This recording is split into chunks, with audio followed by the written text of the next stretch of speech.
जय हिंद विद्यार्थी मित्रांनो, मी अविनाश पाटील, मुंबई पोलीस. मित्रांनो बघा, पोलीस भरती आलेले फॉर्म चालू आहेत आणि काही दिवसानंतर भरतीसुद्धा चालू होईल. बरोबर, भरती कधी चालू होईल आपल्याला जर अपडेट आली तर आपण 100% कळवणार. पण आजचा महत्त्वाचा टॉपिक असा आहे की बघा, आत्तापर्यंत मुंबई जिल्ह्याविषयी आपण चर्चा करणार आहोत.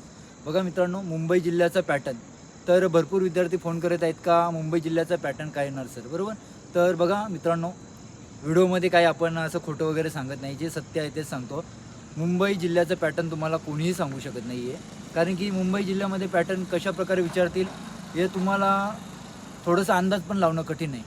बरोबर, पण तरी पण आपण 2022-23ची भरती आणि 2024ची भरती, म्हणजे ज्याच्यामध्ये आम्ही लागलो मुंबई पोलीसमध्ये, त्या पूर्ण 2 भरत्यांचा मी तुम्हाला अनुभव सांगतो का मराठीचे प्रश्न किती आले किंवा जीकेचे प्रश्न किती आले किंवा गणिताचे प्रश्न किती आले. म्हणजे तुम्ही त्या थोडासा अनुभव तुम्ही लावलं तर तुम्हाला थोडाफार अनुभव येऊन जाईल. मग तुम्ही तशा प्रकारे अभ्यास करू शकता.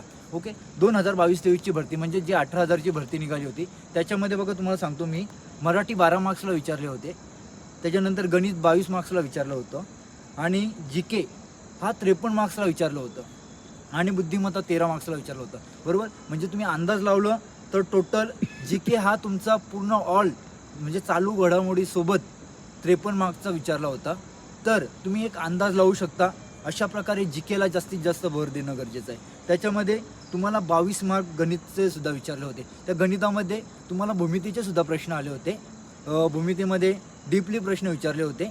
अशा प्रकारे हा 2022-23चा पॅटर्न होता. त्याच्यानंतरच 2024चा पॅटर्न, म्हणजेच आम्ही ज्या भरतीमध्ये लागलो मागच्या वर्षीची भरती, जी 17,000ची भरती पडली होती, त्याच्यामध्ये पण तुम्ही बघितलं असेलच, भरपूर अशी मुंबईची मेरिट गेली. 134 काहीतरी ओपनची मेरिट लागली. अशाच खालोखालो मेरिट लागत गेली. कोणी विचार पण केलं नव्हतं का पेपर असा येईल. म्हणजेच तुमचं आता जी या भरतीला पूर्णपणे पेपर एकदम बेसिक आलं होतं. मुलांनी भरपूर स्ट्रिक असा अभ्यास केलं होतं मागच्या पेपरला अनुसरून, का आत्ता पण पेपर स्ट्रिक येईल.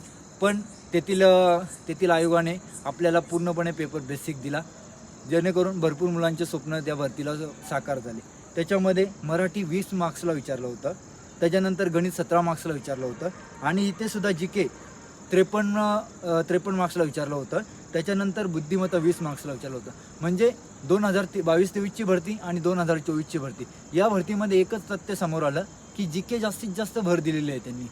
जी के तुमचा जर स्ट्रॉंग असेल तर तुम्हाला मुंबईला भरती होण्यासाठी कोणीही रोखणार नाही आहे. जी केमध्ये सर्व चालू घडामोडीचा अभ्यास आलं आणि बाकीचं सर्व इतिहास असू द्या किंवा तुम्हाला जी केमध्ये सर्वच असतं ते तुम्हाला माहीत आहे. तुम्ही जी केकडे जास्तीत जास्त लक्ष द्या.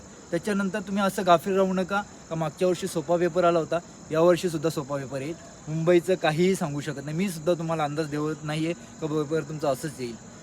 मुले विचारत असतात का पेपर कशा प्रकारे येईल, पॅटर्न कसा असेल, हे सांगणं कोणीच सांगणार नाही. मी काय महाराष्ट्रातले कित्येक सर असतील किंवा कित्येक अकॅडमीमधील संचालक किंवा सर असतील ते तुम्हाला कोणीही सांगू शकत नाही का पेपर असा येईल, कारण की मुंबईचं प्रत्येक वेळेस वेगळंच पॅटर्न असतो.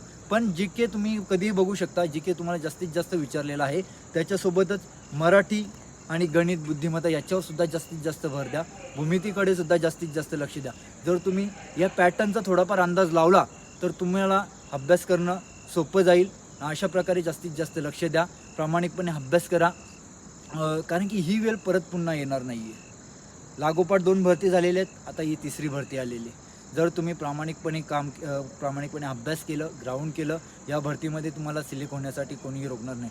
बघा, ही वेळ अशी आहे की मला तर असं वाटत नाही का याच्यानंतर एवढ्या प्रमाणे जागा निघतील.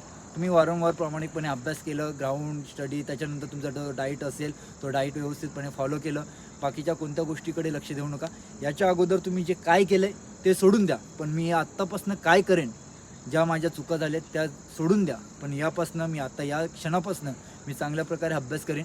आपल्याला आपल्या आईवडिलांचे स्वप्न साकार करायचे आहेत. मला हीच वेळ आहे स्वतःला सिद्ध करायची.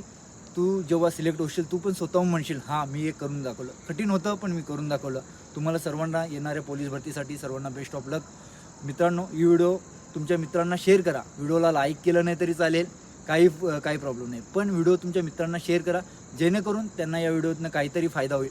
त्यांच्यासाठी 1 मार्क्स पण वाढलं तरी बस आपल्यासाठी एवढंच, बाकी काय नाही. आपली जी पण पूर्ण महाराष्ट्रातील पोलीस भरती करतात त्यांच्यापर्यंत ही व्हिडिओ पोहोचली पाहिजे, त्यांना थोडंफार फायदा होईल. चला आपण पुढील व्हिडिओमध्ये भेटूया. जय हिंद.